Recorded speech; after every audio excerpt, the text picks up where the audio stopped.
بسم اللہ الرحمن الرحیم۔ حضور اکرم صلی اللہ علیہ وسلم شب معراج میں بیت المقدس کی طرف جاتے ہوئے مصر کے قریب ایک مقام سے گزرے تو انہیں نہایت ہی اعلیٰ اور زبردست خوشبو آنے لگی۔ آپ صلی اللہ علیہ وسلم نے حضرت جبرائیل علیہ السلام سے پوچھا کہ یہ خوشبو کیسی ہے؟ جواب ملا کہ فرعون کی بیٹی کی باندھی مشاطہ اور اس کی اولاد کی قبر سے آ رہی ہے۔ پھر حضرت جبرائیل علیہ السلام نے اس کا قصہ بیان کیا کہ ایک عبرتناک واقعہ مشاطہ فرعون کی بیٹی کی خاتمہ تھی اور وہ خفیہ طور پر اسلام لا چکی تھی۔ ایک دن فرعون کی لڑکی کو کنگھی کرتے ہوئے اس کے ہاتھ سے اتفاقاً کنگھی گر پڑی۔ وہ اٹھانے لگی تو اس کی زبان سے بے ساختہ بسم اللہ نکل گیا۔ اس پر شہزادی نے کہا کہ تو نے آج عجیب کلمہ بولا، رب تو میرے باپ فرعون ہی ہے، تو پھر تم نے یہ کس کا نام لیا ہے؟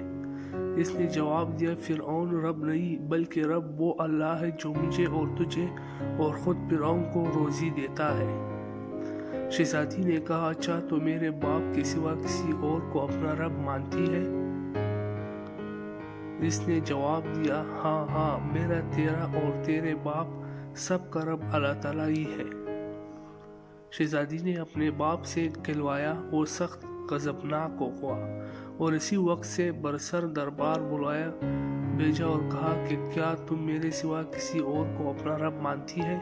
اس نے کہا کہ میرا اور تیرا رب اللہ تعالیٰ ہی ہے جو بلندیوں اور بزرگی والا ہے۔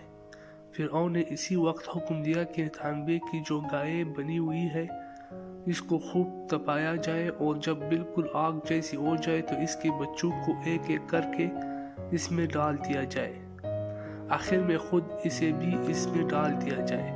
چنانچہ وہ گرم کی گئی، جب آگ جیسی ہو گئی تو حکم دیا کہ اس کے بچے کو ایک ایک کر کے اس میں ڈالنا شروع کرو۔ اس نے کہا، بادشاہ ایک درخواست میری منظور کر، وہ یہ کہ میری اور میرے ان بچوں کی ہڈیاں ایک ہی جگہ ڈال دینا۔ اس نے کہا، اچھا تیرے کچھ حقوق ہمارے ذمہ ہے اس لیے یہ منظور ہے۔ اس کی دونوں بچیاں اس کی آنکھوں کے سامنے اس میں ڈال دیے گئے اور وہ فوراً جل کر راکھ ہو گئے۔ پھر سب سے چھوٹے کی باری آئی جو ماں کی چھاتی سے لگا ہوا دودھ پی رہا تھا۔ فرعون کی سپاہیوں نے اسے گھسیٹا تو اس نیک بندی کی آنکھوں تلے اندھیرا چھا گیا۔ اللہ تعالیٰ نے اس بچے کو اسی وقت زبان دے دی اور اس نے بآواز بلند کہا، اماں جان افسوس نہ کر، اماں جان ذرا بھی پس و پیش نہ کرو، حق پر جان دینا ہی سب سے بڑی نیکی ہے۔